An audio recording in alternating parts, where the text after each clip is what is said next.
Welcome along. Welcome back to Surbiton Hockey Club, to Sugden Road, just bathed in sunshine at the moment. It's like the cricket season.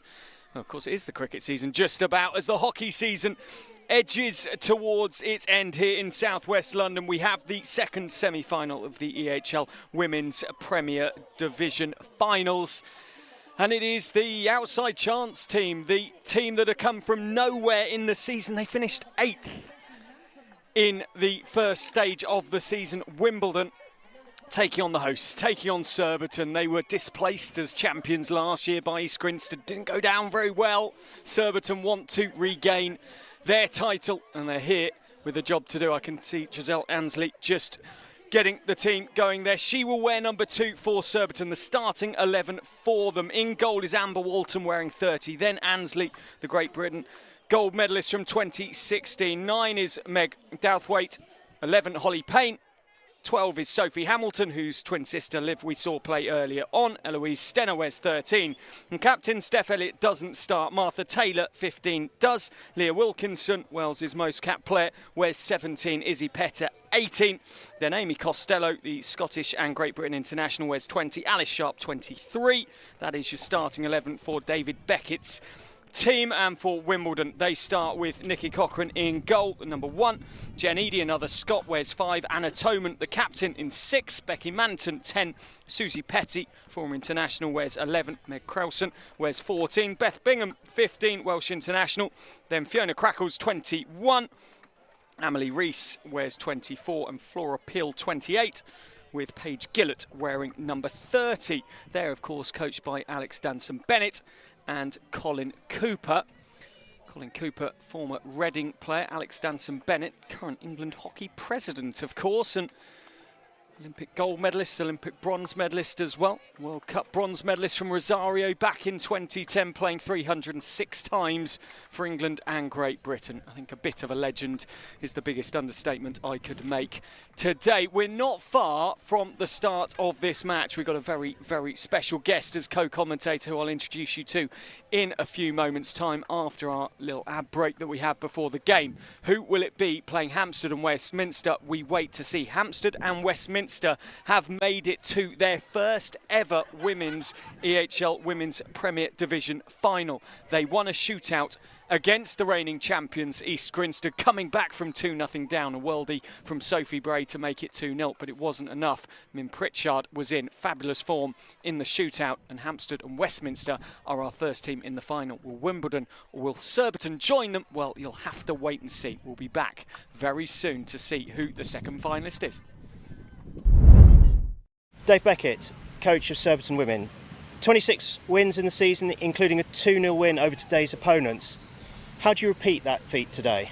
Well, we've got a bit of a game plan in place. I think it's a bit of a strange situation you find yourself in, where I've only played once this year just because of the format. But you know, you've got to do your homework and then go out and just execute a game plan, really. So yeah, execute the game plan. Hopefully we'll get the result we want.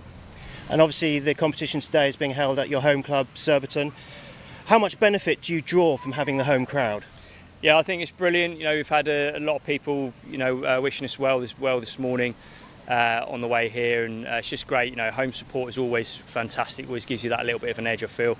You know, and being at home, obviously we know the facility, everything's pretty straightforward for us. But yeah, definitely gives us an edge. It's just, I think it's just great. You know, these final stages to play in front of good crowds, really. Great. Thanks, Dave. Good luck today. Alex Danson-Bennett, coach Wimbledon. It's fair to say that you are underdogs in this game. How has your preparation gone? It's been a great season. We're absolutely delighted to be here in the finals at Surbiton. It's a great venue, great day. We have had great preparations. We've done the same as we've done all season. We've been building. We've got the team all set and ready to go. So I think it's going to be a tight game. Lots of attacking back and forward, lots of goals. Let's see how it goes. Excellent. I mean, what do you see as the key areas that will decide who wins this game? Definitely going to be small margins, so a 1v1 defence for both teams is going to be massive. There's some really talented players out there today, and then it's going to be who takes opportunities in a circle. Simple, but it's where the ball falls, who can put it in the back of the net, and it's something we've been working on really hard. Great, Alex, good luck. Thank you.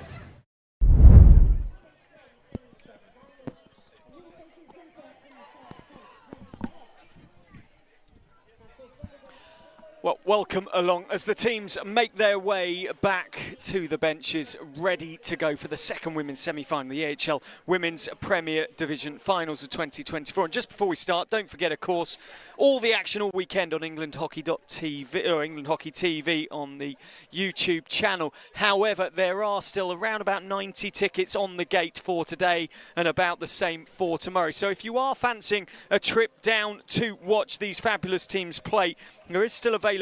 The tickets are around £23 for an adult today and around £13 for a child for today. For a weekend pass, £38.50 and I believe £18.50 for a child. But you do get 7 games left of action if you live in the local vicinity. Get yourself down here to Sugden Road. My name's Dan Strange. Alongside me for this one, I'm delighted to say, Great Britain and England player Darcy Bourne, Surbiton player, currently injured. Darcy, excited to be on co-commentary? So excited, yeah. Been warming up for this big weekend. Confident about how Surbiton will go? I think so. I think they're in a really good position after the European Cup, where they did so well, and spoke to the team earlier and seeming very confident, very excited, lots of energy. And those European exploits, they really do help. Getting out of sort of your normality, especially if you're not an international player like yourself, you're more used to that. You know, you went out to Amstelveen for the World Cup in 2022. I remember seeing your parents there, in fact. But for normal club players, as it were, getting the opportunity to travel with the sport is crucial in terms of experience. Yeah, absolutely. Playing against a different style of hockey, some players that play on the international field, and also I think the time away as a team is so good to bring the team a bit closer on and off the pitch, which always helps on the pitch. And the brilliant thing, of course, is, as you said, Surbiton succeeding so much in their exploits, but also in the men's section of the competition. Old Georgians getting a bronze. England's men's side of the EHL now, and Euro Hockey League I'm talking about here, get 3 spaces. Yeah, that's unbelievable for hockey in England, isn't it? Absolutely stunning stuff. Up from 5th to 3rd in the world, I believe. Oh, in Europe, I believe now. Yeah, it's brilliant. Out come the umpires and the players. The umpires for this one, Claire Barwood of Wales and Zoe Hall of England, lead the teams out. And Atonement, Wimbledon captain, with that, as ever, at the moment, heavily strapped knee. Although I'm glad to say the strapping seems to be residing on the knee of Anna Toman over time. Definitely. And Steph Elliott, former Holcombe player, now Surbiton captain, led them at the indoor competition up in Derby, of course. Darcy Bourne is getting waves galore from her teammates. We have a secret hand sign for Surbiton that goes back to Euros a few years ago, making a few of the girls laugh, I think. Well, Surbiton in the white and green get into their huddle. The maroon of Wimbledon, who have come from 8th in the league season. They only picked up 14 points from their first 11 games, 3 wins, a -2 goal difference. They went into the lower 6th. They topped, of course, the lower 6th, 27 points. And how it works is in that lower 6th within the women's EHL standings, the top 2 from that can essentially play their way into then the finals pools. They did so. They got into Pool B. They came second to East Grinstead, who we've just seen get knocked out. Could we, Darcy? And I know you don't want this because there is some Surbiton bias from you being a Surbiton player, but could we see the 2 second-place teams in the pools making their way into a final? It's not something I'd like to see, but that's the excitement of how the league's structured. You never really know what's going to happen. That idea of a play-in, I was commentating on a basketball game last night, actually, the EuroLeague basketball, and they've just introduced a play-in showdown, they call it, and it's a similar idea where 7th, 8th, 9th, 10th get the opportunity to play their way into the last 8. It creates stories like this where teams can come from, they can have a shocker at the start of the season. It's quite exciting, and I'm sure for the fan base it definitely is. Well, the fan base is very much filling up here at Sugden Road. The home team ready to go. Surbiton seeing their women's team take to the pitch. The first Surbiton team to do so. Welcome along to the action on England Hockey TV. My name's Dan Strange. Darcy Bourne, England and Great Britain international alongside me. And it is Surbiton in the white and green who start off with possession. The ball moved on to Ansley at centre-back. Wilkinson, a lot of experience in this Surbiton back line as the aerial ball goes towards Arthur Taylor. Crackles seemed a long way away from that, but it was in her vicinity and so goes her way. I think it might have even been that Alice Sharp got too close to Martha, so our own teammate actually caused the foul. Peel. Wilkinson nicely moves the ball on. Here comes Hamilton. We've already seen one Hamilton make it into the finals earlier on. Can we see the twins go toe-to-toe tomorrow? Free hit goes the way of the aforementioned Sophie Hamilton. Surbiton giving up possession though. See Jen Eady there on the ball for Wimbledon. Such a creative player, and just being able to get out of that tight space in 3D skills is something she's just so good at. Eady very much so Scottish international experience. Hails from Glasgow, winner of the 2019 European Second Division. Got a lot of internationals on the pitch today. Yep, I haven't done the count up, and that's been a lot of conversation about this actually. That's with a time where, like yourself, there are a number of players out injured, which there's two factors that it can take away from the quality of a finals because you're removing a lot of international talent, the likes of yourself, the likes of Tess Howard, of course, not playing for East Grinstead. But also it gives an opportunity to other players to stake claims, and also potentially evens up the playing field a little bit to some degree. Yeah, I think it's all part of the game, isn't it? I know coming through Surbiton as a Colt, although it's a shame for the team, it's such a good opportunity for the younger players especially. And how's your rehab going? Knee injury at the moment? It's going all right, thank you. It's taken a bit longer than expected, but the support's been brilliant. Patience needed. Exactly. Crackles gets rid of the ball as Wimbledon will restart. Through Susie Petty. Toman. Very busy player, former Belper player. Petty and Wilkinson clash. Nothing from the umpire though. Costello offloads to Payne. Peel. Good use of her feet to get herself out of trouble, but the whistle goes against her and Payne immediately tries to make Wimbledon backtrack. That centre midfield partnership for Wimbledon could be absolutely crucial today. Peel and Crackles, two that do the job a lot of the time for England and Great Britain. Yeah, it's definitely helpful for them having that connection away from the club as well. Two very attacking players, quite cool. Lovely offload from Taylor. Clever work, and Wimbledon somehow come away with the ball there. Reese inside, Crackles, goes 3D. Back goes Taylor to try and stop her in her tracks. As Douthwaite is penalised. I think it's already looking like it's going to be quite a feisty game. A lot of physical challenges in there.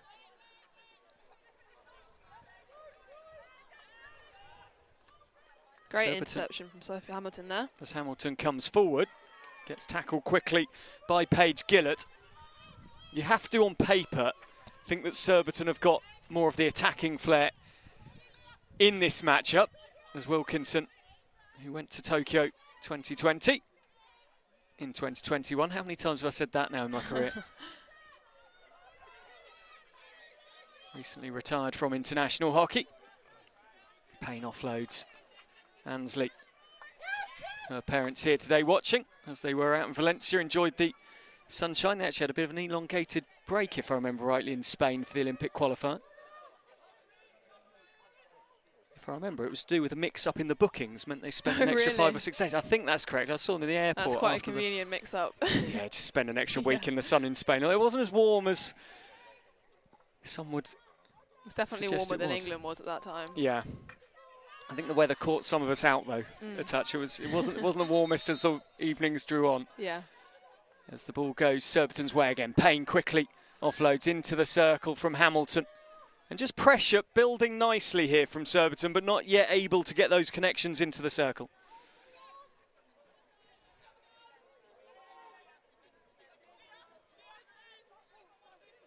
Peel, pressure on her from Payne. It's looking like quite an aggressive press from Surbiton today, really trying to keep it to one side. The ball just drifted past Eloise Stenner. Deliberately so, and she lets it go off the sideline. Ansley in field. Taylor offering out to the left-hand side. Sharp, busy. Alice Sharp gets moving, gets going, the whistle goes.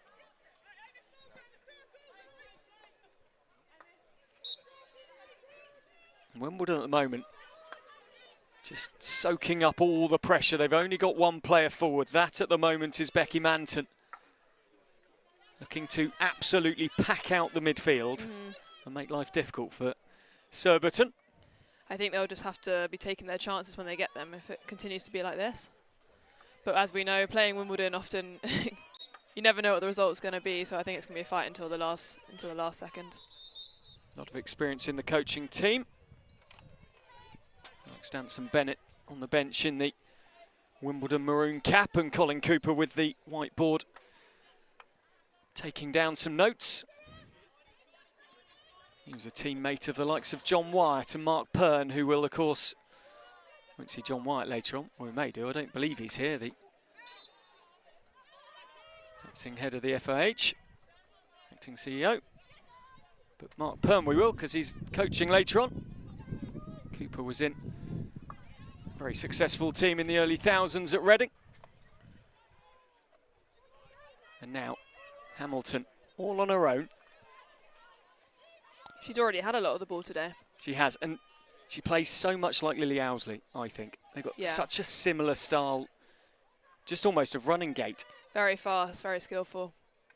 Hamilton into the circle, pops up towards Petter, who goes in search and wins the ball back, and the first penalty corner. Izzy Petter doing the work and winning the first opportunity from the top of the circle for Surbiton.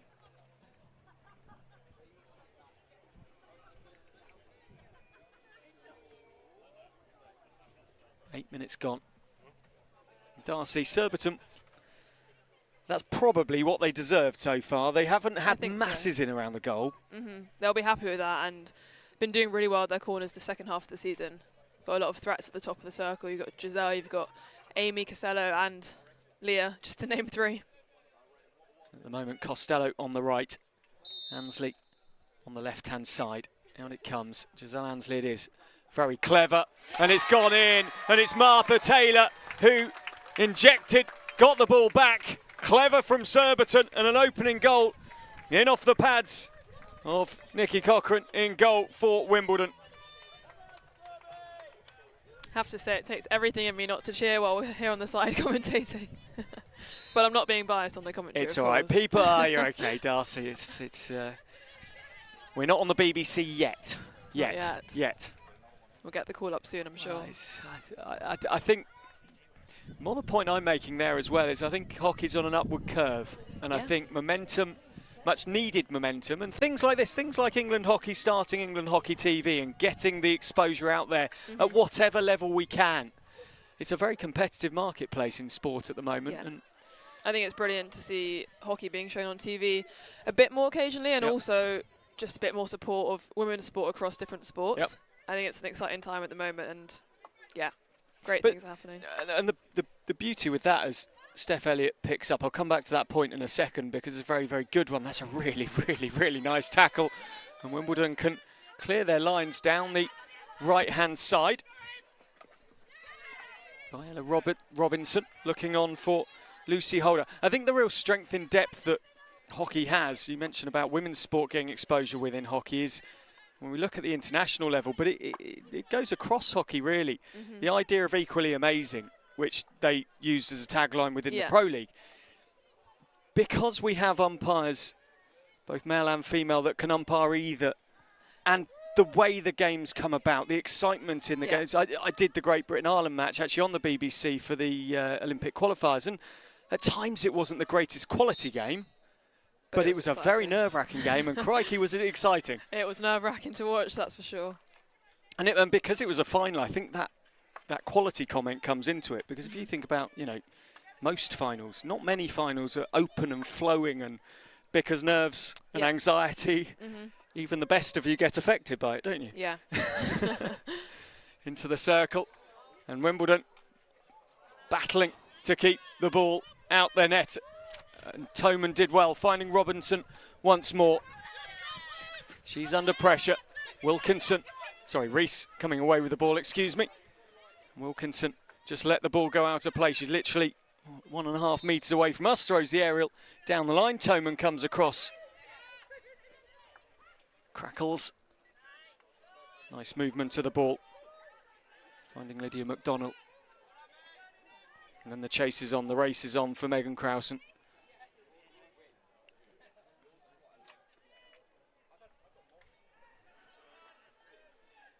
How is the feeling in the GB squad post the Olympic qualification? I think now it's just switched to being all eyes on Paris, and I've not been in an environment that's that focused, and yeah, it's really cool to see how much we're progressing and uniting as a team. It's a unit, the GB women's squad, that in recent times have sort of had their ups and downs, haven't they, really, in terms of sometimes performance and results. But the one thing you can always say about the GB women's team is they know how to peak for an Olympics. Does that add pressure to the squad as the ball just flashes across the goal and out to play and Surbiton immediately set up to be attacking once more? Does it add a pressure within the squad, or is there just this mentality that, well, we know we have form? I think this year, especially the qualifiers, obviously things were cut pretty close, and there definitely was a lot of pressure, and the girls said they felt a lot of pressure on the day. But ultimately, you work for the Olympics each 4 years. It's a good attack here. Douthwaite into the circle. That's a good tackle. Partly taken away. Free out given.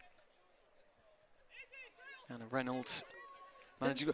You said about the nerves around the game just there in Valencia, and that you cut it close. I've never been at a stadium, and how long have I been commentating now? About 15 years-ish.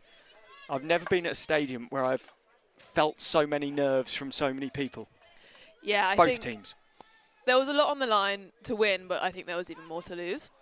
And that's not a position that you want to find yourself in at that point in the cycle. But Peel. luckily they did the job. As I say, it was the teams, it was the the parents, the fans on the sideline, fans at home on social media, CEOs of both countries. Spoke to both of them. And also the competition between Ireland and GB is it's a long ongoing battle, isn't it? Yeah, and it was Ireland that fell short this time. Great Britain kept up that run of Olympic qualification. Peel, lovely touch on, but in her way, GB teammate Amy Costello. And then collected by McDouthwaite. Reynolds struggling to get back quickly there. Peel moves it on.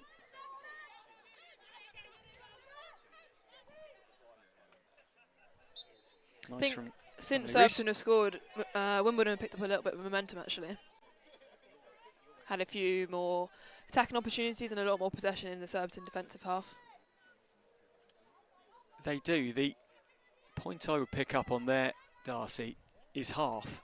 There's been very little really opportunity to worry Surbiton in and around their goal. And Amber Walton at the moment, I don't think would be feeling too anxious.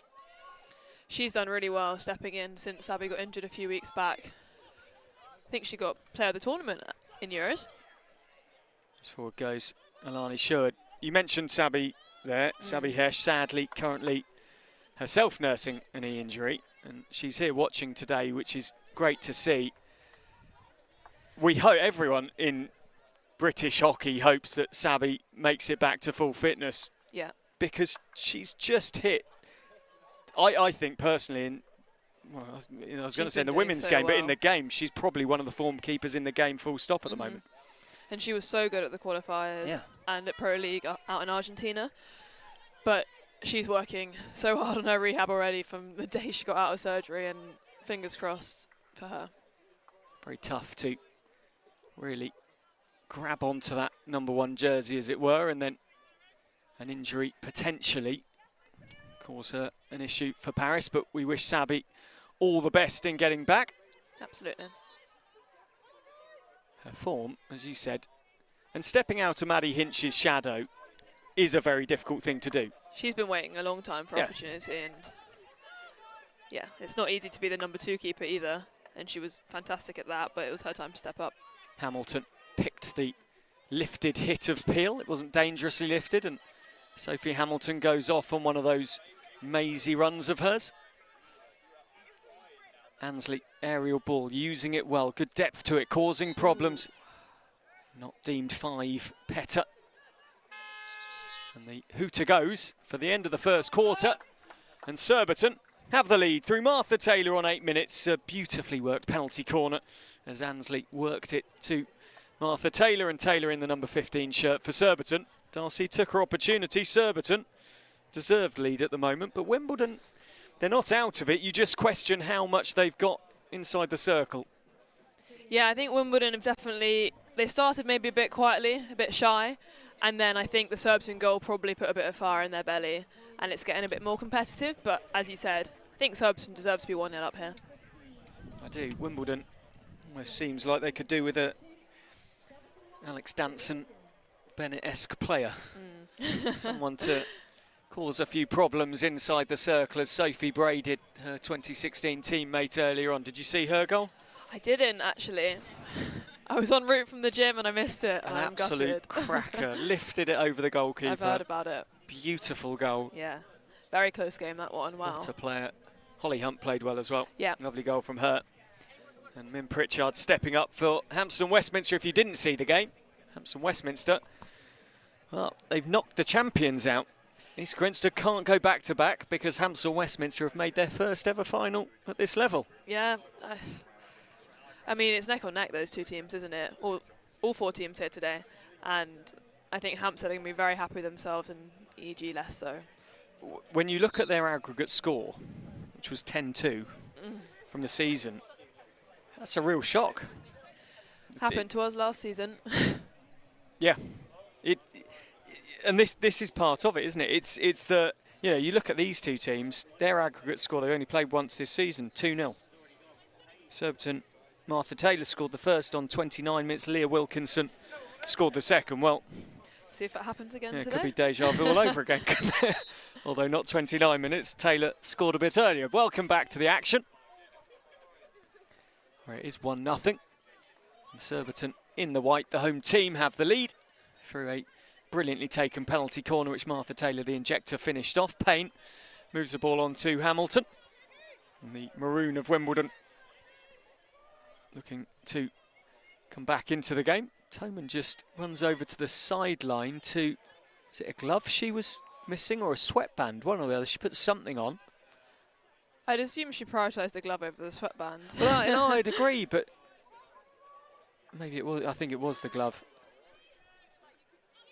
But she almost looked like she looped it over, which is why I was wondering whether it was the sweatband she put on. Anyway, the Y1 glove has a little strap on it. Yeah. There we go. So Anna Toman now has everything she needs for the game.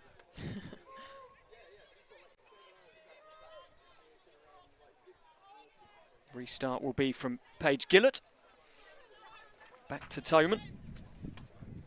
Bouncing ball wasn't the kindest of deliveries for Beth Bingham. Been a few bobbly balls today, actually. Long balls. And a sharp. Bingham backs off Wilkinson. Lovely ball pace from her. Finds Costello. Ansley and Wilkinson just bouncing around like a boxer.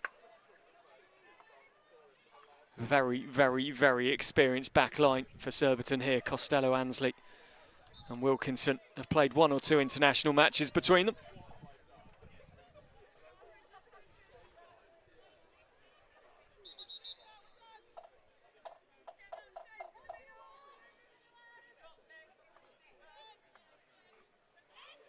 Pressure on.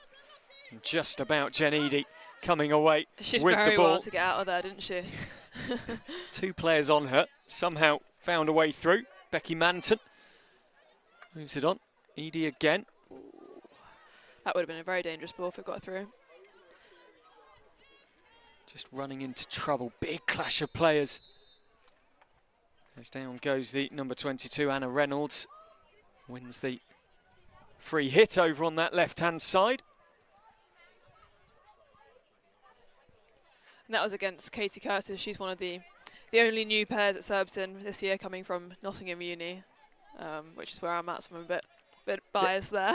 Well, I was about to say, there's a lot of, in the commentary bargs that I do, a lot of ex-Nottingham Uni and a lot, and with it pains me a little bit to say a lot of Birmingham, ex-Birmingham, Birmingham. as an ex-Loughborough boy, you always struggle when you see Birmingham doing well. Ball into the circle. Very important touch there from Katie Curtis. Curtis coming away. Crackles hitting the stick as Curtis tried to bounce away through. But it shows how strong those systems are at those universities as Sharp misses the aerial ball, the hole in the stick, and Bingham can restart right in front of us for Wimbledon. Back to Toman.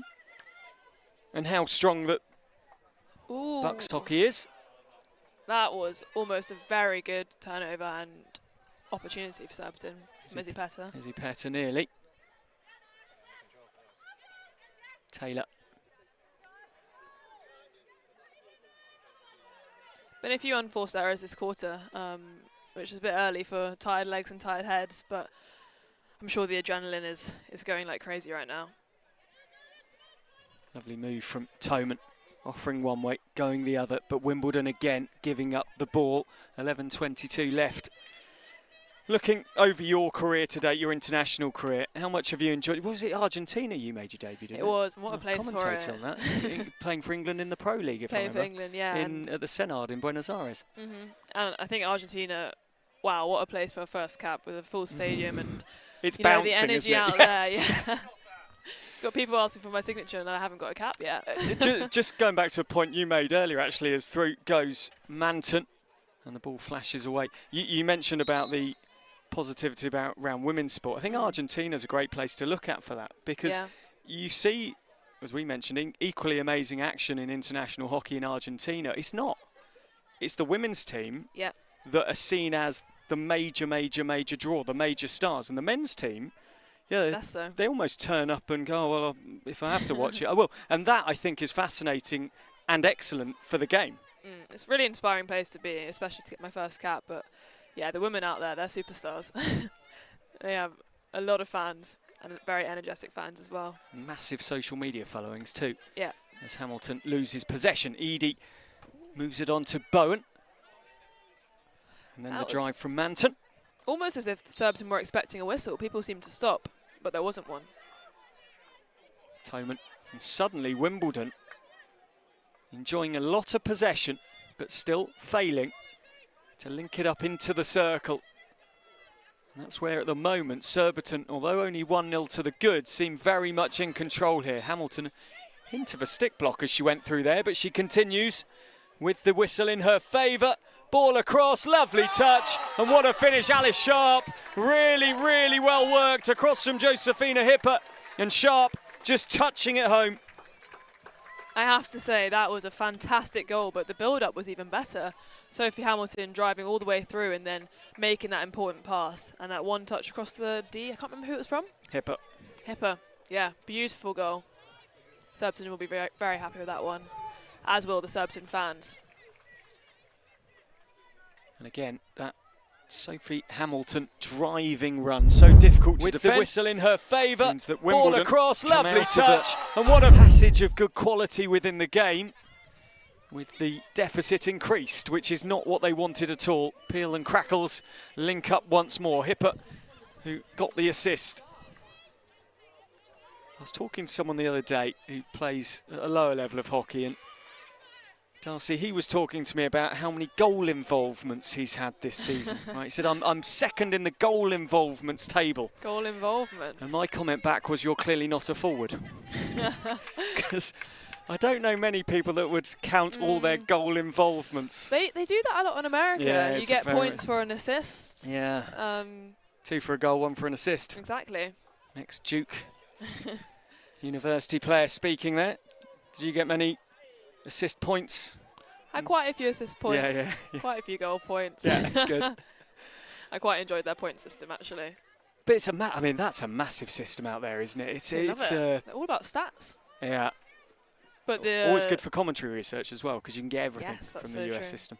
But no, the sports system out there is really amazing, and you're seeing a lot of younger hockey players, female hockey players in England getting full scholarships to top universities out there. It's just such a good opportunity.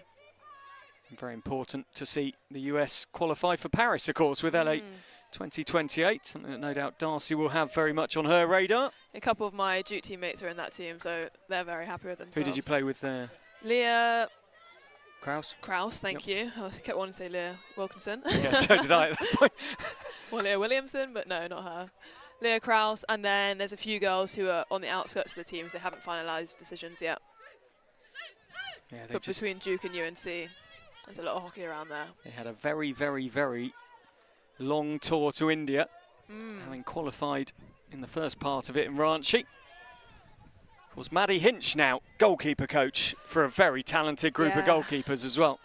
She's done really well. She's just flying up the coaching world. Because she was coaching, was it UConn, wasn't which is where Sophie Hamilton went. Yeah, of course, yeah. University of North Connecticut, I want to say. Yep. Yeah, sounds about right. It's just University of Connecticut. Yeah, I think that's definitely it. Yeah. Ball forward into the circle. Toman leaves it alone. Makes sure that the ball safely departs the play, and Paige Gillett can restart for Wimbledon, that need to find some fire in the bellies here after that good part of this quarter. They got 6:24 before half-time. It's 2-0 and Surbiton at the moment. And looking good for their 2-0 lead. Taylor, one of the scorers, finds Elliott, bouncing the ball into the circle, waits for it to settle and then drills it into Gillett and wins another penalty corner, the second for Surbiton in the game. Steph Elliott did very well to get a shot off there with the ball being in the air and so many defenders in close proximity. Elliott now a school teacher, having left the international setup a few years ago. Coaches as well. Actually had the honour of being coached by Steph Elliott. Did you? Yeah, a few years ago. Oh. Very, very good communicator. She is a good communicator. Sharp will inject. Ansley and Costello await. It will be Giselle Ansley. Goes high. Good save. So in the crowd. Ah, they dropped it. Got a few boos there, I think. Said earlier it's cricket season. Not in this crowd. That was a good effort, though, from Giselle. Yeah, going high. Nikki's she's a tall goalkeeper. Tall goalkeeper and a good goalkeeper, of course. Former Beeston, former Clifton, former Edinburgh University as well. Former EDP. Yeah, 80 caps for Scotland. Yeah, current Scotland. Ball goes back to Elliott. Hails from Middlesbrough. Wilkinson. Infield, Costello. Bouncing ball. Oh, nearly beautifully taken. And Toman. Oh. Yeah, using the fact that Izzy Petter was there as a shield and taking the ball away. Penalty corner given. I think that was Emily Sherwood who managed to get that turnover that caused that. She's a young, exciting player. She is. She is 18 or 19. Brilliant player. She also is a coach, just round the corner at Surbiton High, and yeah, I think she's really good at it, from what the younger kids say. Only made her first team debut, what, 3 years ago? She rides a motorbike. Does she? Yeah, she turns off on a motorbike. Pretty cool. It is quite cool. It's not something you hear of nowadays much, is it? No. Especially with hockey being so difficult to carry the sticks on the back. As Costello gets a chance and Cochrane just watches it go wide of the mark. The two Scots trading blows for a moment.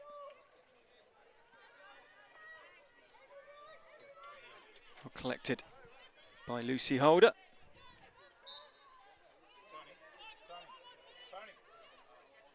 Wimbledon 4:58. Don't forget, of course, in game one, semi-final one of the day, East Grinstead went 2-0 up just on the stroke of half-time. Sophie Bray scoring the second goal, and what a goal it was. Sorry, that's a lie. It was just on the stroke at the end of the first quarter. But at half-time, they were 2-0 to the good, as Surbiton are at the moment with 4 minutes 35 left to play in this one. Hampstead Westminster came back in that game. But different feel around this game, Darcy, because Surbiton, to me, seemed to have more control as the ball just drifts not very neatly away. Hamilton making sure it went past out of danger for Walton. Yeah, I think Surbiton are looking quite confident today, but I have to say the pace from both teams is still there, and I don't doubt that Wimbledon are going to come out really hard in the second half, and it will be a battle.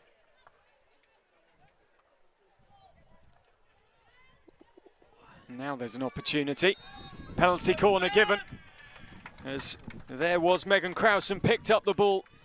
And she was just waiting for the call and waiting for the call. And eventually it came. Wimbledon get a penalty corner, their first of the match. What a time this would be for them to get a goal. Darcy Bourne looks at me disagreeing. The eyes disagreed. The Definitely a bit biased, yeah. I'm used to commentating with Mark Haycroft, who is Sarah Evans' brother. And between us, we're quite biased, I would say. I'm toning it down for you guys today. It's okay. I'll temper the Surbiton-ness. It's always nice to have passion as well. Toman waits at the top. Goes to the slap. Oh, saved on the line. Now, that is Giselle Ansley's cricket skills. Wimbledon. And it will be a Surbiton free out. Giselle Ansley on the left post there, using her days in cricket. Wow. Petter into the 23. Penalty corner. Izzy Petter powerfully collecting the ball and through to Wimbledon players. And Surbiton turned defence into attack very, very cleverly. That was one of those tackles that made the crowd go, ooh. You mentioned, or you were mentioning, Giselle Ansley's cricketing skills as she saved a goal down one end. Yeah. May have created a goal potentially for herself at the other, because that aerial had range and it was accurate as well. Yeah, she's definitely got a big aerial on her. Probably the biggest in the league.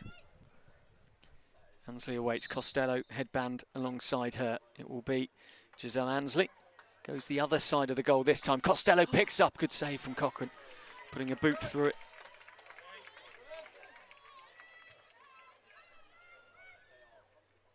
Wimbledon, a bit of a goalkeeper shortage, I believe, coming into the finals. Wimbledon? Yep. Interesting. Yep. Yeah, a bit of a shortage in their options for this week.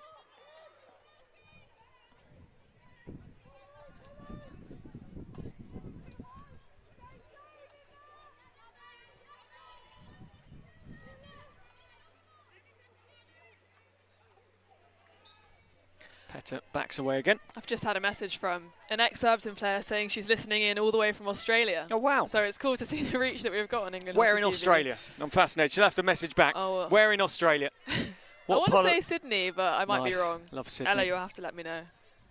Great part of the world. They've just been enjoying, not in Sydney, but in Perth, the Perth International Hockey Festival, where Australia and India have been very cool playing. And Australia, I believe, won all 4 games in the men's. I don't think the women were playing. I think it was just the men's Australia and India matches. Speaking of India, I heard the India Hockey League's coming back on. Yep, that's just been announced last week or so. so. And introducing the women's league. 6 women's teams, 8 men's teams, I believe. Very I believe exciting. that's the case. And a league I worked on in 2015. Wow. Missed it in 2016 because my twins were very inconsiderately born just as it started. And my wife told me I couldn't go. Probably the right decision looking back. As forward. I think your wife probably had good reasoning for Robinson, that. very good reasoning. Indeed. I think that's Amber's first touch of the ball just there. I think it is. And she dealt with it well, kept the ball down low. And Surbiton can clear away. It's a great league, that one. There's some really good leagues around the world. The Hofklasse, of course, everyone knows about that and the qualities of it. There's also that one in Australia. I think a few people are thinking of going to that. Yeah, yep, Hockey one. Yep, yep. Well, yeah, it's Hannah Cotter, the New Zealand international, who played very well for Melbourne, was one of the top scorers for them. I think still does play for them and was coached at the time by Phil Burrows, I think it is, the head coach of New Zealand women. And that developed her into it, as it has many Australian international players, as Hamilton goes on the charge. Lovely piece of skill to dink it over Toman. Looking for the ball at the back post was Izzy Petter. It would have been a fabulous deflection. That was a difficult chance. She would have done very well to get that off, going in the air at that speed. You can see David Ralph and Katie Glynn imitating how she could have deflected it in on the hill. David Ralph in his pastel yellow jumper. It's like he wants everyone to look at her. It is, isn't it? It's very unlike Ralphie. Katie Glynn would have scored it. Katie Glynn would have scored it. What a career she had. She also just had a knee op. She did, yeah. Said to me earlier, that was because of just demonstrating in training. That's how bad. That She is was how bad her demonstrating for knees me, are. actually. Was she? It wasn't a go. She was Did you demonstrating both what not injure to do. me at the same time? Alice Sharp into the circle again. Goal scorer earlier on generates the penalty corner. Surbiton at the moment are really enjoying some pressure and forcing Wimbledon back. And they have with 3.6 seconds left in the half. You can see Eloise Senna coming up. We're going to have everyone in the D, I think, because, I mean, a counter-attack in 3 seconds would be quite impressive. Walton's got a helmet off, sunning herself. She does like the sun. It must be warm as a goalkeeper though on a day like today. I think you'd be quite sweaty in that kit, honestly. Uncomfortably so. Costello and Ansley. And Ansley just shepherding some players away, I think, to stop the D getting too crowded, which can be the case. It goes wrong off the top, and that will be that's a shame. the end of a successful quarter. Sarah Evans looks frustrated, and she just got that one wrong. But Surbiton have had a very, very good first half, and they find themselves through the goals of Martha Taylor on 8 minutes and Alice Sharp on 21 minutes. 2 goals to the good. Darcy, surely you're happy with that performance? I am quite happy. I think, especially after the finals last year, not going our way. It's a good thing to see, a lot of confidence, good goals, all at Sugden Road. Wimbledon have been struggling when it's got into that final third. They've had their chances of possession into the Surbiton half, haven't really created so far. The teams go off as the pitch, I believe, will be watered at half-time just to have a conversation. We've got plenty more action for you throughout the day, of course. This is the second women's semi-final, and after it, the men's will take to the pitch. Surbiton, Hampstead Westminster, Old Georgians and Wimbledon. But after the break, we will see the second half of Surbiton Women 2, Wimbledon Women 0. Can Surbiton make it back to another Premier Division final in 2024 on home soil in South West London at Sugden Road?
for today and tomorrow. Tickets are £23 for 1 day or £38 for 2 days, or £18 for a junior for the 2 days and 13, I believe, for 1 day. Still some available on the gate at Sugden Road. Darcy Bourne alongside me, a regular here at Sugden Road. Impressed by the first half, Darcy, from Surbiton.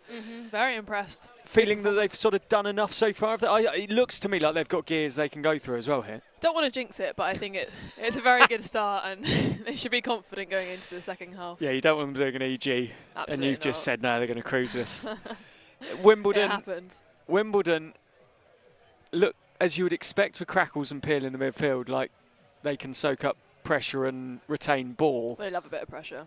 Very strong players. I just worry for them what they've got in the front third at the moment. Where's the goal coming from? Amber's only had to touch the ball once so far. Yeah, Serves well, the Giselle goalkeeper. saved that one off the line as well. Yes, that's also true. But no, I think they need to make more chances on goal, more shots. Otherwise, it's in the bag for Surbiton. And it would be Surbiton in the final again to face East Grinstead. Hampstead. Sorry, Hampstead Westminster. I was thinking last year. Sorry, excuse me, Hampstead Westminster. Of course, Hampstead Westminster, they faced East Grinstead last year. That was what I was actually thinking about, that they lost to East Grinstead last year. They'll be facing Hampstead Westminster this year, or the alternative would be, if Wimbledon make it, it would be the second team from both final pools, which would be a fascinating statistic. I'm not sure the last time that would have happened. The teams are just coming back onto the pitch. It is such a nice day out here today. It is, and we're not just trying to sell tickets, but if you are nearby, come down, grab a nice cold drink, maybe an ice cream. Oh, an ice cream would go down well, actually. That would go down well. That'd be a treat. Stand on the bank behind the goal. So I've played at Surbiton before. I don't remember the bank behind the goal, but I They think it built up was the January. bank Oh. for last playoffs, but it rained so much they didn't manage to put it together in time. A very, very messy restart to the game where players are literally, and I'm not paraphrasing a very famous football phrase, literally people are on the pitch. Well, when the coach is still trying to get off the pitch, I'm surprised that that was allowed to happen. One of the messiest restarts I think I've ever seen. Ansley doesn't care. She plays the ball with purpose across to Wilkinson. Sorry, you were saying they did it for the last playoffs and then it rained? They did it for the playoffs last year, and I think they only were going to put it together about 3 days prior, and then it rained for 2 days straight, so they couldn't use the bank. So they put it together the week after playoffs, which makes no sense. Nice for the cricket season. But it's definitely a good vantage point for the game. It's a great view, and what can you fit up there? Probably a couple hundred, 250, 300 people. Both ends of the pitch makes a lovely stadium feel. Something I think we miss at times in hockey. You do have some fabulous stadiums around the world. The Bursamunda, the Kalinga, Lee Valley is sort of up there within them. The Wagner Stadium over in Amstelveen. The stadium in Wavre in Belgium is being built. I think the Southgate one is probably the closest to a stadium you've got in the English leagues. And they use it well, and they build it up well when they're doing one of their big matches. Commentated on one of those last year. The Y1 champs this year as well. Look good. Ball played into the circle. That's well worked by Lucy Holder. Lucy used to play at Surbiton actually when I was younger. What made her move? A few players moved to Wimbledon at that time. Well, it's local team, isn't it? Yeah, There's exactly. going to be movement back and forth. Former East Grinstead player as well. They've lost, as of today, quite a few crucial players. East Grinstead, of course. I believe Sophie Bray moving on. Roper has said she's finishing after this season. What a career she's had. Oh, what a career as well if you add in what she may do in Paris. I imagine if she medals again. Already the most successful GB hockey player ever, and just adding to it. And I think that will make her one of the most decorated British sports players. yeah, in a team sport, time, in team sport, definitely. Yeah, so I was thinking about the cyclists. Or swimming, I think. Yeah, but in a team sport, absolutely. What a career, as you said, and then to go and win gold on home, literally home soil, not just in England, in Birmingham from Sutton Coldfield, of course. And the legacy that will have left on her local area, and the legacy of inspiration she'll have left with well, not just local children in Birmingham, but the British youth in hockey. Hamilton picks up immediately, steps forward. Just the delivery wasn't quite there from Sophie Hamilton. Flora Peel did well to take that on her stick, not higher up on her body. That's a beautiful pick.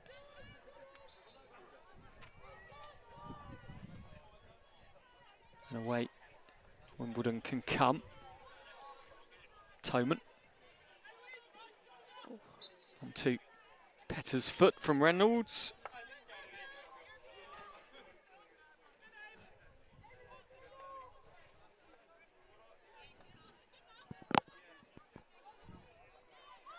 Wilkinson finds Stenner. Stenner immediately looks forward, has space to run into Eloise Stenner, the 27-year-old. Very good vision for her to go inside. It's a shame nothing more came of that, actually. Payne moves it on, former Leicester City player.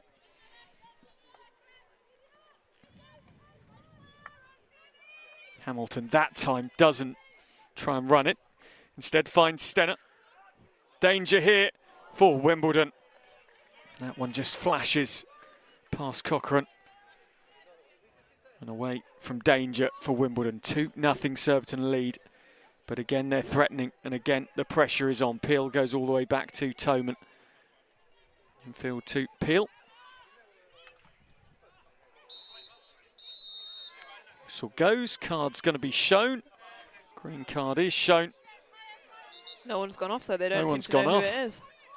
Holly Payne. Holly Payne's the one that eventually realises it's her who's in trouble. I thought it might have been Amy Costello. Yeah, it's funny players don't. Normally you know if you're being carded. Suggests it's a bit of a harsh call, maybe. Sharp, the ball came off, and Bingham. To be fair to Payne, as soon as she realised, very respectfully, just raced away off the pitch. Found out she's a doctor. Yeah. Dr. Payne. Yep, that's brilliant. That's what we've been calling her at commentary for the last few weeks. Yeah. Dr. Payne was our player of the match last week. Down the line goes Steph Elliott, who I don't believe's a doctor. No, just a teacher. Teaches at one of the local independent schools. Captain Elliott. And Toman turns and gets going. Of course, Flora Peel is a descendant of Robert Peel. Robert Peel, former multiple I Prime studied Minister. him at university this time. And started the Metropolitan Police. Yes. I mean, that's a descendant and a half, isn't it? You know, the family tree there. Amazing. I was sitting in a lecture and I sent Flora a message to him. Are you related to him? She's like, Yeah. I was like, wow, that's pretty cool. Didn't get me any extra points in the. Well, you didn't write it into your I didn't into your mention essay. it, no. Yeah. Probably unnecessary. At the moment, Surbiton back in their own 23. Costello will find Ansley, who immediately looks on to Stenner. Stenner turns with pressure on her. Cleverly played inside to Hamilton, turning her back. And then in comes the aforementioned Flora Peel, who slips and does really well to keep control of possession. It's quite impressive, actually. She picked up a nasty injury at the last World Cup, didn't she? Started the tournament. I think she ended up on commentary in the tournament in the end. I think it was before the World Cup. I took her spot after. Yeah, of course it was. Yeah, sorry. Never nice timing for someone to get injured before a tournament. Just before the tournament, Yeah, wasn't it was the day Yeah. before. Yeah. But she made it back in time for Commonwealth Games. Yeah. Enjoyable tournament, that one. Sorry, talking about the World Cup. Yeah, well, it Crackles. was my first senior international tournament, so what an experience. Bit of Amsterdam and then moving on to Terrassa for the quarterfinals, wasn't it? Ball, Crackles, clever step over. Touched on very quickly indeed by Krausen, and how to play it goes. Wimbledon threatening briefly. But again, just not quite linking it up, and Hatfield's Megan Krausen. Right. Steph Elliott, a teacher. Bingham moves it on. Edie.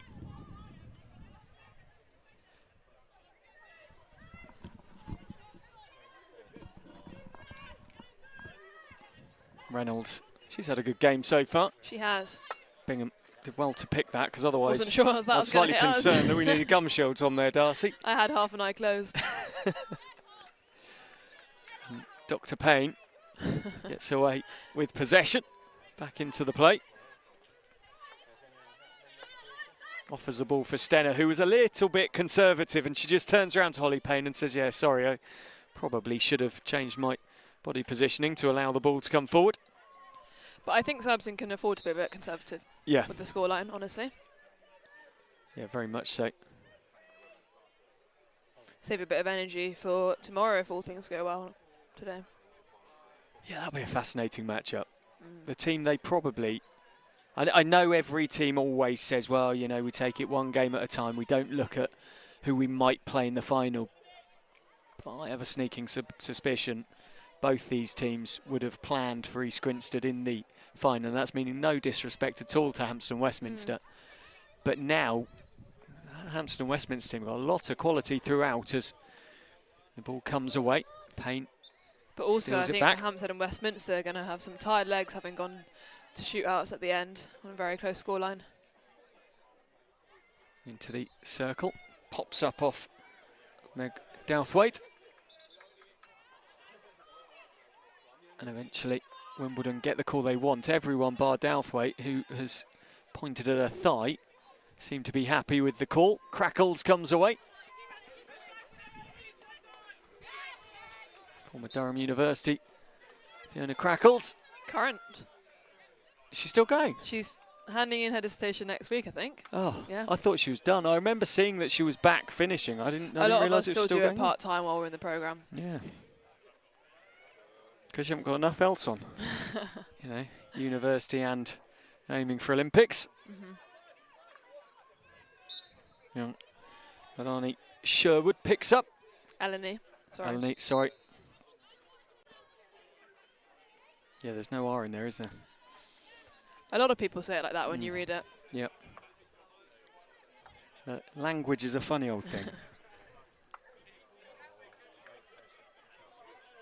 Wait till you get a Dutch name wrong, then you know. Yeah, I can't imagine how difficult it is doing the international names. Forward. Wilkinson. It's easy when you know the structures. Yeah. It's hard before that. Crackles. Back it goes to Reynolds. Petter just sits off. Lovely ball straight down the middle, but too easy for Costello, who's controlled the game well at the back for Surbiton. Talking about names, it's actually Costello. Is it? Yeah. No one says it though. I was going to say, Except Davey. absolutely no one says Costello. I'm going to do that from now on. No. You can hear Lil Wilkinson shouting 5 passes, so maybe that's something that Surbiton have talked about in their half-time team talk, keeping a bit of composure and keeping possession of the ball. Petter.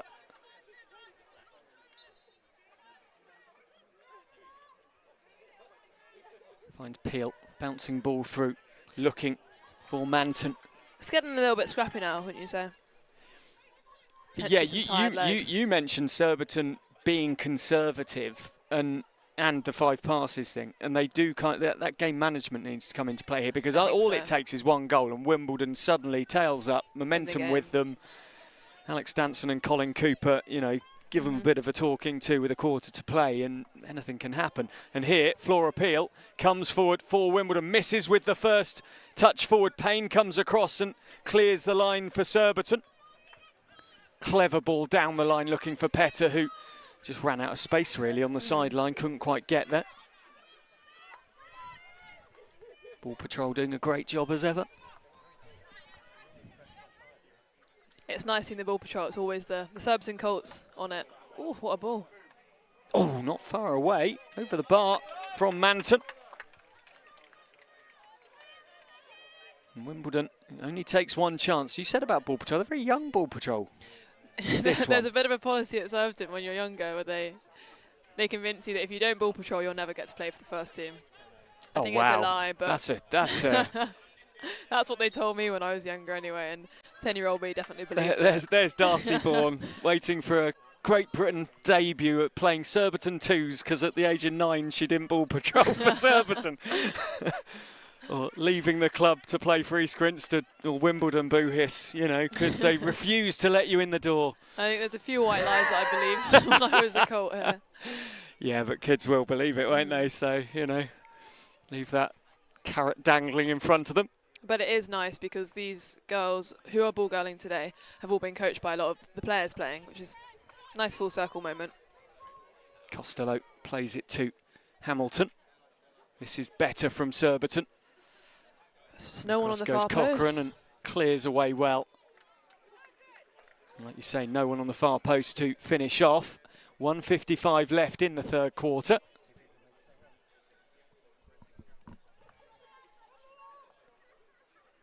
Ansley. Costello. I can't not call her that now, Darcy. She'll be happy about it. Katie Curtis using her hands there. Lovely piece of skill from Curtis. Just couldn't quite get the ball where she wanted to pull the trigger. And I tell you what, Anna Toman, really impressive. Coming back from injury, back end of 2023. Really nasty knee injury as well. There have been a few. Like so Holly Hump back from one, I believe. Yes. And Toman back in form, and Great Britain need her in that sort of form as well. Yeah, she's such a consistent player for both GB and Wimbledon. She's done really well to come back from, as you said, a difficult knee injury. Ansley Curtis, what game she's had so far.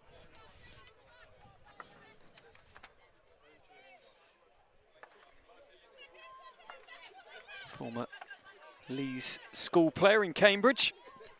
Home of the likes of Tess Howard, of course. Well, I believe she went to the Perth school, not the Lees. I'm sure she'll correct me tomorrow. Commentating on the fourth playoff now. Reynolds doesn't quite... Sorry, Reynolds is further behind. The aerial goes wrong. Oh no, it was Reynolds, excuse me, who gets the aerial wrong. Correcting myself and then recorrecting. Curtis will restart. 10 seconds left in the quarter, and Surbiton, Darcy, will be very happy to see this out with the scoreline remaining at 2-0. It's a very good way to go into the final quarter of this semi-final. Heaps the pressure on Wimbledon. They have to come out and attack if they want any chance of making it from 8th in stage 1 right the way into the final of the 2024 EHL Women's Premier Division finals. And they're going to have to do it the hard way because at the moment, having seen the champions go out earlier after being 2-0 up, Hampstead Westminster coming back at East Grinstead, Wimbledon have to find a way back if they're going to make it into the final against Hampstead Westminster. Otherwise, Surbiton are there again. What will be being said by David Beckett at this moment in time? I actually haven't been coached by him because he only joined this season and I've been out the whole season. Well, what do you think he might be saying? I think he might be saying, sorry, I think he might be saying that they're doing really well and they just need to stay cool and collected for this last quarter. The ball's in our court, really. Our being Surbiton. We've said that Wimbledon haven't really linked up the play in the final third. There's an element that Surbiton actually haven't as well as they could either so far. You mentioned it at the back end of the third quarter. No one's at the back post. Yeah. And that idea of widening the goal, which they did for Martha Taylor's opening goal, did it beautifully from a penalty corner. They haven't really done an open play. No, I think where Surbiton have probably been most dangerous is actually just pulling the trigger and taking some shots in some tight spaces, whether the ball's on the floor or in the air, and that's where they've had most of their opportunities. But as you said, potentially lacking a little bit of structure up in the D in the final quarter. Of course, that breakaway goal where Hipper set up sharp was the one real bright point of their open play in the game so far. It was a lovely fit. 2 really nice goals, to be fair, for Surbiton. But as we say, maybe that is the area where if they tighten it up a bit, they could extend their lead. Wimbledon, though, are the team that need to throw the kitchen sink, the fridge and all the utensils at Surbiton in this last 15 minutes because they're 2 goals behind. But don't forget, in the first women's semi-final, That was a position Hampstead Westminster found themselves at half-time. 2-0 down. Never get too complacent. I think what we always say is you want to be the next team to score the goal. Ball pace from Wimbledon was very good. And they then lost the ball. Bingham then jumping back to retain possession. That's well connected. Finding Becky Manton. Manton drags it into Costello.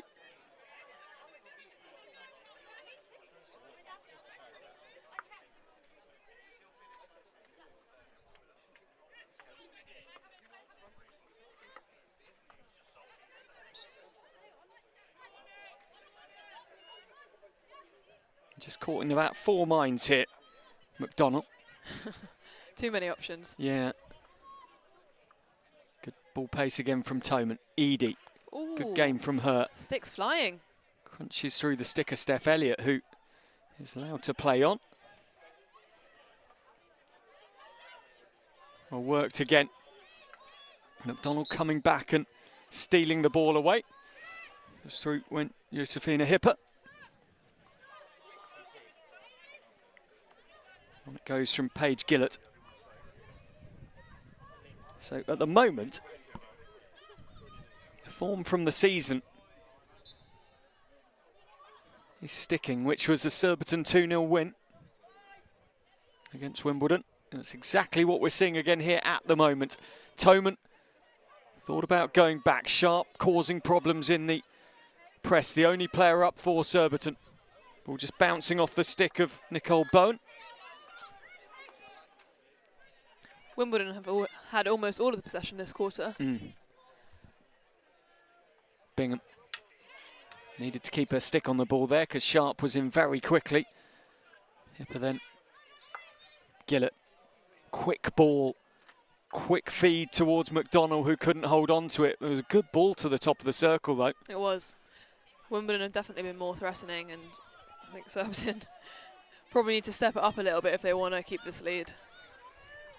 Katie Curtis, we've seen how inventive she can be, finds Hamilton, who immediately sets off on one of those winding runs with pace, with panache, lovely skill, bouncing the ball over the top as across comes Krausen. And again, just gone through the D and no one's there. Yeah, no one widening the goal for Surbiton, really, in the way they need it. Highest player on the pitch for them at the moment is Meg Douthwaite. And now the game just opening up a little bit for Wimbledon as they look forward. Bingham. Down the line it goes to Krausen. Krausen. A jinking run on the diagonal, missing the run of Jen Eadie. I think that would have been a very good attack, getting it out of the congested area into the other side of the pitch. Highest player at the moment, Ella Robinson, for Wimbledon. Sports scholar at Kingston Grammar, literally a walk away from here. Very nearby. A lot of the Surbiton men's and women coach at Kingston. Costello. Toman picks up. Edie through Elliott. Manton working across to the right-hand side, this time changing wings as Costello again grabs onto the ball. Now Petter has space to run into. She offloads really nicely. Hamilton with very, very quick thinking offloads again to Petter. There's a weave between those. This is delightful. Petter, has she got the finishing touch? No, she hasn't. And she's crunched it into the Wimbledon player who gets the call from the umpire. Well, that, okay, the finishing touch wasn't put, Darcy, but that was delightful play. That was some beautiful hockey. Wow, I couldn't even keep up with it, let alone commentate on that. It's like a 3-player weave with 2 players, like the sort of thing you do in training. Yeah, but I guess both Izzy and Sophie are such fast but also skillful players, and when they can connect like that, it's very difficult to defend. Wimbledon did very well to stop that shot. Well done by Reynolds. I think the best part of that whole thing as well was right at the start of it where Petter dropped the ball back to Hamilton. Hamilton didn't wait. She just one touch straight back to her and it allowed them both to get high and both to get ahead. Yeah. There was no time wasted. Costello into the circle. Wilkinson. 9.50 for Surbiton to hang on. 9.50, just shy of that now for Wimbledon to come back from here. Surbiton just being a bit patient in this transfer here because there isn't really any need to go every time they get the ball.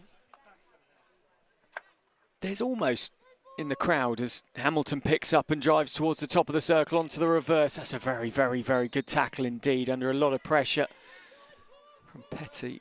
I think it was, yes it was, Susie Petty. Almost an expectation around the crowd. There's not much cheering, not much, but yes, when Surbiton score, but there's not much noise, not much, come on Surbiton, you know, none of that really. It's almost an expectation that Surbiton are going to close this out and on we go to tomorrow. Maybe the crowd are also saving their energy for tomorrow. Maybe. Of course, big games in the men's title race later on. Surbiton playing Hampstead Westminster, old Georgians, last year's champions. Third in Europe, of course, play Wimbledon. That'll be a very good game. 2 games. Very much so. Some fabulous players on show there, as have been here. Stacked with internationals, stacked with quality club players as well. Bingham. Ball into Hamilton. Peel, lovely one-touch pass. Offload from Manton again. Peel can't find the ball back to her. Wilkinson, arm in the air. Gets the call as well. Surbiton in no rush to get things going. 8 minutes left in the game. Another huge area from Giselle. Caught by the coach, Dave Becks, with one hand. He'll be quite pleased with himself with that. Very long levers, Giselle Ansley. Very tall player. She is very tall.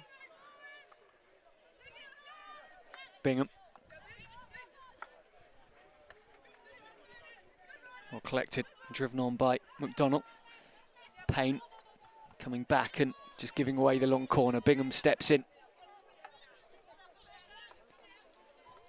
You were talking a minute ago about how many international players are on the pitch, and I think I've just counted 16 playing today, which is quite something. People who've played internationally at a senior level at least. Wilkinson, one of them. Payne.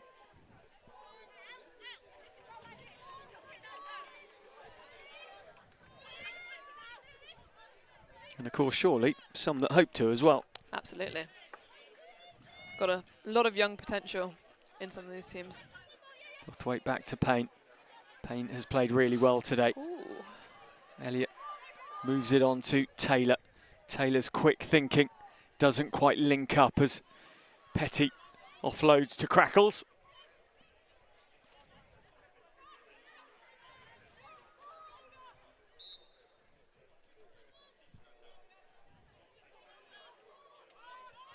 And the goalkeeper, Nicky Cochrane, off for Wimbledon, who will now play with 11 outfield players trying to impose themselves on Surbiton. 6 minutes 34.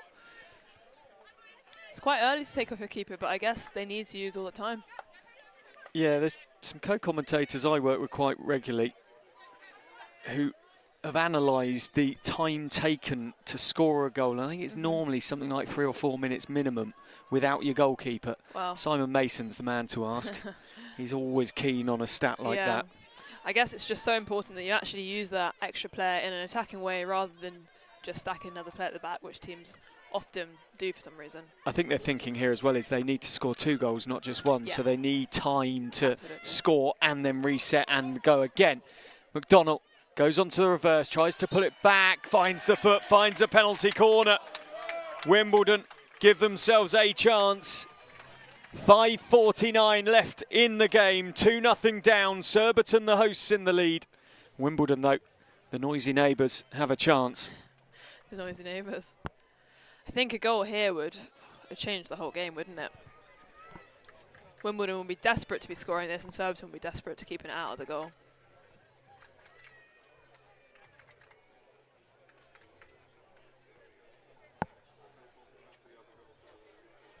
Wimbledon in the first part of the season only scored 14 goals in 11 games. Toman offloads Edie. Clever from them. Ricocheting around, Walton's there. It goes Surbiton's way. That was well defended. I think a lot of the crowd, including myself, breathed a bit of a sigh of relief there. Scrappy corner. Yeah, of course, that's one of the sort of funny nuances of having a club championship at a club ground. Is penalty corner given. Well, there's queries of no, no, no from just behind us, just inside.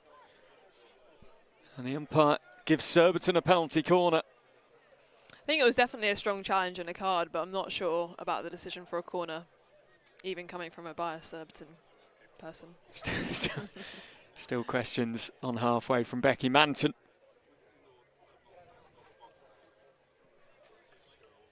To Claire Barwood.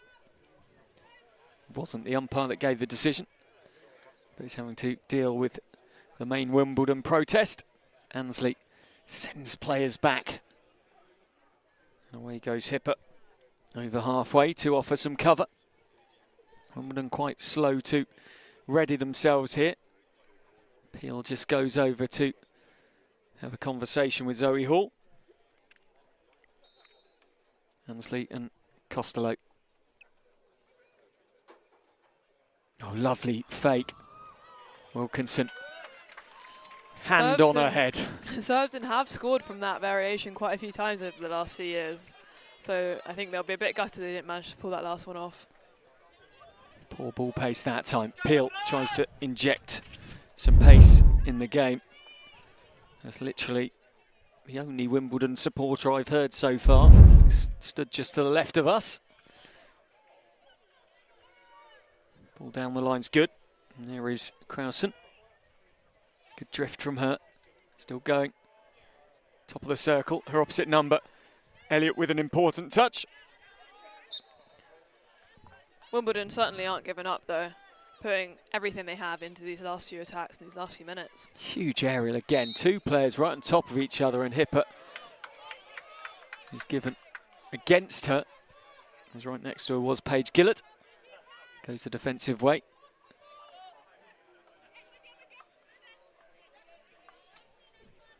Toman. Wimbledon need to find something, and they need to do it quickly. But the ball goes out of play. And Surbiton and Wilkinson in absolutely no rush at all to get going again. Funny that, isn't it? Yeah. Ball into Petter. 3D skills from her. Just drifts off to the right-hand side, eating away time all the time. And then, well, I don't think Surbiton will even mind that. The ball just fading away over the sideline. The thing is, the Wimbledon goal is empty. So if you get in the D, you might as well try and take a shot. Peel. Peel just drives her way through the midfield, through Petter. McDonnell down to the baseline. Ansley stands her ground and just block tackles, clears the ball up the sideline. Very calm tackling there from Ansley.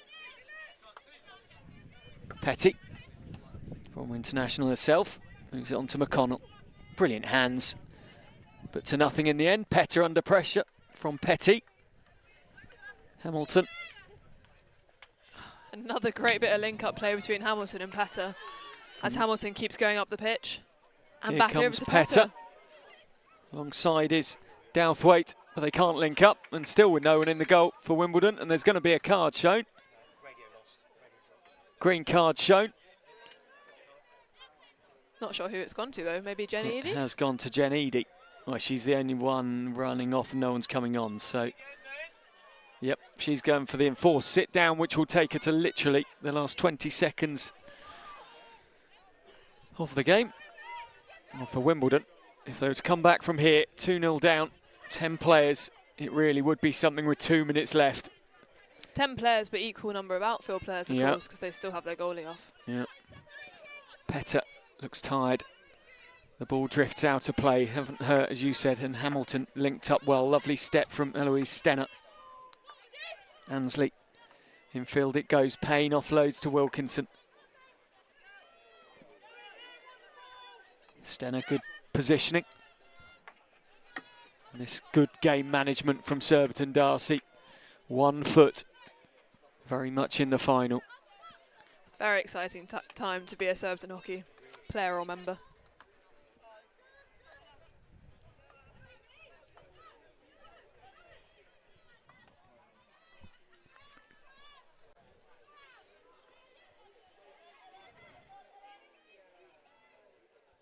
Aerial ball lifted.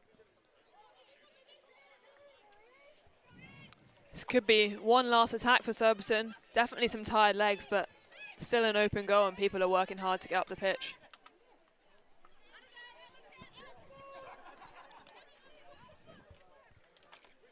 So Darcy, we're not doing player of the match today, but if you were forced to decide on one, who would it be? I have to say I think Sophie Hamilton has been a standout today. But in all of her work, she's been linking up with other players in the team so well, such as Izzy Petter, just to name one. But yeah, she's created some really great opportunities. It's a bit, as you say, the link-up play's been the thing about her. Normally it's her running that makes her stand out, but that ability just to get the ball moving and not be selfish, making a huge difference, as here is, guess who? That's a very good tackle, to be fair, from Petty. On goes Krausen. Stenner just guiding on to Costello. Back goes Stenner. Time drifting away into the last 10 seconds. Penalty corner. Well, Wimbledon could get a consolation here, but they won't have time to get two. Got 4 seconds left in the game.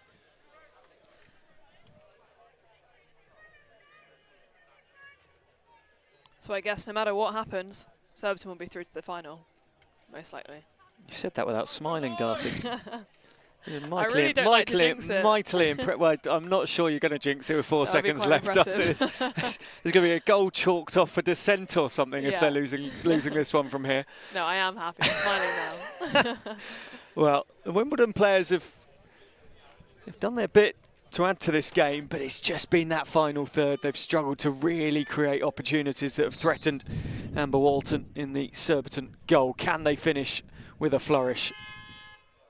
Crackles doesn't quite get the stick stop right. She offloads, and that will drift out of play for a long corner. The end of the game comes, and Surbiton have waltzed their way into another final in the AHL Women's Premier Division.